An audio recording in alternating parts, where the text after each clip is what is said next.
Salam sejahtera. Selain daripada isu kononnya Wan Saiful Wanjan ditawarkan 1,7 juta habuan sogokan kalau sokong Anwar dan telah pun dinafikan oleh SPRM, rupa-rupanya ada lagi satu isu yang turut mengundang kepanasan di Dewan Rakyat gara-gara Wan Saiful. Ini apabila beliau kata apabila speaker naik angin akibat Wan Saiful menuduh perkara yang paling panas tentang korup. Speaker naik angin, arah Wan Saiful tarik tuduhan orang korup menghadap tuanku setiap minggu. Dan akhirnya apa? Wan Saiful tarik balik. Maknanya apa? Ia hanya mengelirukan dan tiada bukti. Datuk Wan Saiful Wanjan menimbulkan kekecohan ketika sidang parlimen tengah hari apabila membuat tuduhan yang keterlaluan terhadap kerajaan. Beliau mendakwa orang yang korup dengan maksud telah menyalahgunakan kuasa adalah individu yang menghadap tuanku yang di Pertuan Agung setiap minggu sebelum mesyuarat kabinet bermula. Kita kena ingat tuanku ada sebut bahawa baginda akan memburu semua orang yang korup. Korup itu maksudnya menyalahgunakan kuasa. Ampun tuanku, orang itu yang menyalahgunakan kuasa itu akan menghadap tuanku setiap minggu sebelum mesyuarat kabinet dakwa Wan Saiful. Perkara tersebut menimbulkan ketegangan Dewan Rakyat dengan ahli-ahli parlimen kerajaan bangkit mendakwa kenyataan Wan Saiful itu merupakan tuduhan serius terhadap kerajaan perpaduan. Mereka juga mendakwa ia adalah kenyataan kurang ajar yang memesongkan Dewan Rakyat. Speaker Dewan Rakyat Tan Sri Johari Abdul juga dengan tegas mengarahkan agar ahli Parlimen Perikatan Nasional itu menarik balik tuduhan yang dibuat tanpa bukti. Kata beliau, Tasik Gelur, that is very uncatered statement. Saya bagi warning sekarang tarik balik sebab untuk menuduh orang korup dalam keadaan you tak ada bukti. I'm warning you now. Tarik balik, kata Speaker Dewan. Maknanya, Wan Saiful tidak punya bukti. Dia hanya membuat andaian yang hanya menimbulkan persepsi. Apabila Tan Sri Johari Abdul, Speaker Dewan, terus mendesak, memberi ketegasan, tarik balik 1, tarik balik 2. Baru 2 kali bilangannya, Wan Saiful akhirnya menjawab. Boleh saya ubah ayat saya tadi speaker? Katanya, cuba-cuba untuk mempertahankan atau cuba mau memanaskan lagi mungkin Dewan. Tapi kita bersyukur, speaker Dewan tetap dengan pendirian, tak mahu, kata beliau. Tarik balik perkataan tadi, pasal korup itu. Orang yang korup akan jumpa dengan tuanku. Tarik balik, kata speaker Dewan. Wan Saiful akhirnya mengaku dan bersetuju. Oke, saya tarik balik, kata beliau. Inilah sikap yang paling tidak disukai rakyat Malaysia. Coba menimbulkan persepsi, lepas itu tiba-tiba mengaku tiada bukti. Tiada bukti sebab sudah tarik balik. Kalau dia tak tarik balik, maknanya dia ada bukti. Tapi oleh kerana tak ada bukti, terpaksalah tarik balik, takut kena hukuman, kan? Terdahulu Dewan Rakyat berlangsung dengan pertikaman lidah beberapa wakil rakyat susulan dakwaan. Wan Saiful mendakwa diugut dan ditawar habuan untuk menyokong Perdana Menteri Anwar Ibrahim. Ahli bersatu itu mendakwa ugutan dibuat sejak beliau didakwa di Mahkamah Session atas kes pengubahan wang haram. Dakwanya beliau telah dihubungi seseorang yang tidak dinamakan untuk mengadakan pertemuan tertutup. Wan Saiful mendakwa sekiranya dia menyatakan sokongan kepada Anwar Ibrahim, dia akan mendapat peruntukan 1,7 juta untuk kawasan parlimen diwakilinya. Speaker bagaimanapun meminta Wan Saiful untuk tidak meneruskan dakwaannya itu di Dewan Rakyat. Sekian dulu untuk kali ini. Jangan lupa tinggalkan komen Anda, tekan butang subscribe. Bye-bye. Selamat pagi, salam sejahtera. Terima kasih kerana menonton channel Nazilin Unity. Ramai yang puas hati apabila ahli parlimen kerajaan telah pun menyekolahkan ahli parlimen PAS. Kebelakangan ini kita lihat terlalu ramai ahli parlimen, khususnya daripada pembangkang yang cuba buat-buat pintar, tapi akhirnya kenampakan bukan kepintaran, tapi ketidaktahuan. Yang paling lucu lagi ialah apabila mereka bercakap seakan-akan tidak berpikir terlebih dahulu. Cakap dulu, baru fikir. Cakap dulu, baru minta maaf. Fitnah dulu, baru memohon maaf. Fitnah dulu, baru minta maaf lagi. Tapi apa jadi? Buat lagi, dan buat lagi. Itulah yang menyedihkan kita semua. Tapi hari ini kita berpuas hati. Rakyat Malaysia, netizen yang menonton live di parlimen sangat puas hati apabila melihat Syed ahli parlimen daripada kerajaan menyekolahkan ahli parlimen PAS di parlimen. Ini semua tindakan ahli parlimen PAS itu memberikan contoh yang tiada kaitan langsung atau tiada pun di dalam perkara yang cuba beliau tunjulkan itu. Klip video tular sejak malam tadi di media sosial mengundang perbincangan hangat apabila ahli parlimen Bangi Seredzan Johan menemplak dan menyekolahkan ahli parlimen Hulu Terengganu Datuk Rosul Wahid. Ia selepas ahli parlimen PAS itu memberi contoh yang tidak tepat ketika mengulas mengenai 16 peruntukan enakmen syariah Kelantan yang telah dibatalkan oleh Mahkamah Persekutuan. Rosul mendakwa selepas ini sesiapa yang tidak berpuasa tidak boleh lagi didakwa. Kononnya kerana kesalahan tidak berpuasa telah dibatalkan. Namun demikian, tindakan beliau itu telah menimbulkan reaksi berbeza daripada netizen. Kata mereka, aduh, telah tertayang, telah kelihatan bahawa ada yang tidak bijak. Perkara itu terus juga dibantah, turut dibantah oleh Seredzan yang menegaskan bahawa kesalahan tidak berpuasa sama sekali tidak termasuk dalam 16 enakmen syariah yang dibatalkan oleh mahkamah. Jadi contohnya itu tiada kaitan langsung dengan enakmen syariah tersebut. Berpuasa tiada langsung dicakap di dalam perkara yang digugurkan itu, tapi Rosul ambil. Kenapa? Sebab itu persepsi yang paling mudah diterima atau paling senang popular. Oleh itu beliau menasihatkan Hulu Terengganu agar baca dahulu sebelum memberi sebarang contoh. Kalau kita tengok enakmen yang dibatalkan dalam kes Nick Elin, tidak termasuk kesalahan tidak berpuasa. Saya minta supaya Hulu Terengganu baca dulu dan tarik balik katanya. Hulu Terengganu kemudian berdalih mengatakan kesalahan tidak berpuasa itu adalah sekadar contoh. Namun ia dibedas sekali lagi oleh Seredzan. Contoh tu kena bagi yang betul lah, baca dulu. Ini tak baca terus nak buat persepsi dalam dewan yang mulia ini.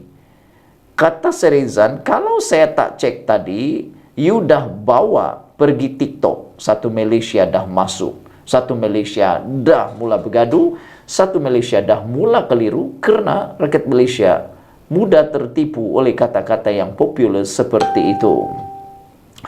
Tolonglah, kata Seredzan, nak cerita pasal ni baca dulu. Ini bukan soal koyak, tapi Hulu Terengganu seorang senior baras Seredzan. Berikutan tular video itu, ramai yang berpuas hati melihat bagaimana YB PAS itu disekolahkan oleh seorang ahli parlimen yang lebih muda. Mereka juga antara lain menganggap, jika Seredzan tidak segera menepis persepsi yang cuba dibuat pembangkang, ia pasti akan berakhir dengan lebih ramai mempercayai apa yang dikatakan blog itu. Sekian dulu untuk kali ini. Jangan lupa tinggalkan komen Anda, tekan butang subscribe. Kita jumpa lagi. Bye-bye. Salam sejahtera. Terima kasih kerana menonton channel Nazilin Unity. Ini pastinya membuatkan walaun penyokong Perikatan Nasional Pembangkang akan terjun tasik dan tak timbul-timbul lagi. Kenapa? Terlalu sedih untuk mengangkat muka. Bayangkan mereka seringkali menjajah. Kononnya ringgit Malaysia ini akan terus drop dan terus drop. Dan akan terus drop. Tiada harapan lagi, kata mereka. Harapan hanya ada kalau Perikatan Nasional yang memimpin negara, kata mereka. Tapi rupa-rupanya tak sampai pun beberapa jam, beberapa hari dakwaan tersebut, akhirnya diberitakan ringgit Malaysia akan mengukuh ke paras 4.50. Wah, ini berita baik untuk kita semua. Tak disangka langsung, belum sampai setahun, sudah boleh naik perkara ini. Kerajaan yakin nilai mata wang ringgit Malaysia akan mengukuh ke paras 4.50, kata Menteri Kewangan II, Senator Datuk Seri Amir Hamzah Azizan. Para penganalisis merasakan nilai ringgit Malaysia lebih rendah antara 8 hingga 10%. Kita rasa ringgit Malaysia akan mengukuh ke RM4.50 sebelum hujung tahun ini, kata beliau dalam sesi jawab lisan kepada Lim Guan Eng, Pak Echok Bagan, semasa sesi soal jawab menteri. Beliau turut menyatakan bahawa Bank Negara Malaysia BNM memainkan peranan proaktif dalam membendung kejatuhan ringgit Malaysia yang berlebihan. Bank Negara Malaysia campur tangan untuk bendung pertukaran berlebihan. Kerajaan juga menggalakkan penggunaan wang tempatan, mengurangkan penggunaan dolar Amerika, katanya. Bank Negara Malaysia juga memperkasa ringgit Malaysia dengan bekerjasama bersama syarikat pelaburan berkaitan kerajaan GLIC dan syarikat berkaitan kerajaan GLC untuk membawa pulang pelaburan asing dan menukarkannya kepada ringgit Malaysia. Beliau turut menyatakan bahawa semua pihak di Malaysia wajar memainkan peranan untuk membantu memulihkan nilai ringgit Malaysia yang jatuh. Antara kaedah yang dicadangkan adalah dengan menggalakkan pelaburan domestik dan menangguhkan pelaburan luar. Galakan sikap Malaysian First, beli barangan domestik, kempen melancung dalam negeri dan meningkatkan prestasi dan mengukuhkan ringgit Malaysia. Saudara-saudara sekalian, dengan cadangan daripada beliau ini, kita patut mengambil bahagian membantu Malaysia yang kita cintai untuk bangkit semula. Kita juga berdoa apa yang dikatakan ini, ringgit Malaysia akan mengukuh ke paras 4.5 sebelum hujung tahun ini benar-benar terjadi. Kita juga berdoa supaya para pembangkang mula mengambil langkah membantu pelaburan domestik dan menangguhkan pelaburan luar. Galakan Malaysian First, iaitu belilah barangan domestik tanpa membeli keterlaluan barang-barang import. Kata beliau, selain itu, kempen melancung dalam negeri juga akan meningkatkan prestasi dan mengukuhkan ringgit Malaysia.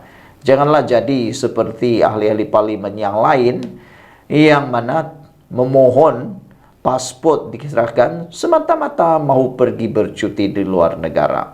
Tak logik langsung. Sekian dulu untuk kali ini. Jangan lupa tinggalkan komen Anda, tekan butang subscribe. Kita jumpa lagi. Bye-bye. Salam sejahtera. Terima kasih kerana menonton channel Nazilin Unity. Hari ini kita digemparkan dengan pengakuan dua orang ahli parlimen daripada Bersatu. Selepas mereka sah menyokong Anwar Ibrahim dan tebas segan silu menyatakan mereka menyokong Anwar Ibrahim walaupun apa yang berlaku, dan mereka sanggup berdepan dengan kepimpinan Bersatu walaupun pindaan perlembagaan Bersatu yang kononnya tak lama lagi akan dipindah, tapi belum tentu lagi diluluskan oleh ROS. Jadi bagi mereka yang mungkin dah terhege-hege, dah suka-suka terlompat-lompat gembira kononnya perlembagaan Parti Bersatu akan dipindah, jangan terus terlompat gembira. Karena belum tentu perlembagaan Anda itu atau penyokong itu ataupun perlembagaan itu akan diluluskan oleh ROS. Karena ROS juga mempunyai cara untuk meluluskan, ada kriteria dia. Tapi hari ini kita digembarkan dengan pengakuan dua ahli parlimen Bersatu. Ahli parlimen Bukit Gantang dan ahli parlimen Gua Musang sedia kosongkan kerusi. Wah, berani juga lah kan dua ahli parlimen ini untuk sedia mengosongkan kerusi. Ahli parlimen tersebut ialah daripada Bukit Gantang dan Gua Musang. Dua ahli parlimen Bersatu yang telah sah menyokong Perdana Menteri Anwar Ibrahim bersedia mengosongkan kerusi jika pindaan perlembagaannya Sabtu ini melarang mereka menyokong lawan tanpa persetujuan parti. Mereka adalah ahli parlimen Bukit Gantang Syed Abu Hussein Hafiz Syed Abdul Fasal, dan Ahli Parlimen Gua Musang Muhammad Azizi Abu Naim. Syed Hussein berkata, beliau secara pribadi bersedia berdepan sebarang kemungkinan hasil daripada Perhimpunan Agung Khas Bersatu Sabtu ini bagi memindah perlembagaan parti, namun pada masa sama menyerahkan nasibnya kepada rakyat. Sokongan kepada Anwar dimuktamadkan selepas setahun kami berada di pembangkang, tetapi tiada perkara boleh memanfaatkan rakyat di kawasan kami.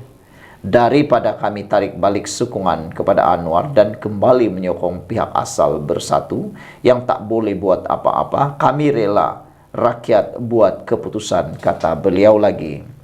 Kami bersedia menghadapi sebarang kemungkinan, termasuk mengusungkan kerusi, katanya pada sidang media di Parlimen. Azizi pula berkata beliau bersedia menyerahkan mandat kepada rakyat jika Perlembagaan Bersatu yang akan dipindah memaksa beliau berbuat demikian. Kenyataan menyokong Perdana Menteri ke-10 Anwar Ibrahim adalah dari hati saya, dan saya bersedia menghadapi sebarang kemungkinan termasuk mengusungkan kerusi, katanya.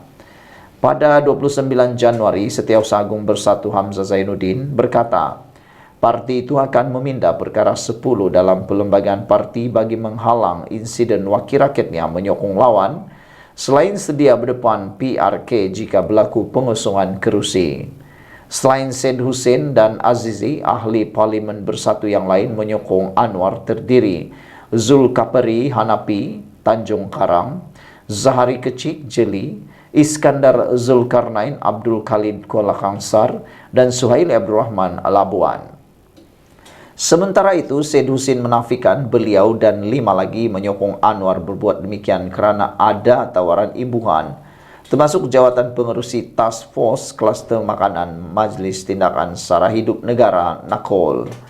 Jawatan itu tidak bergaji. Saya hendak tegaskan kami sokong Perdana Menteri Anwar tanpa ada unsur pujukan rayuan dan habuan seperti cuba ditimbulkan dalam sesi semalam, katanya merujuk perbahasan ahli Parlimen Tasik Gelugur Wan Saiful Wan Jan.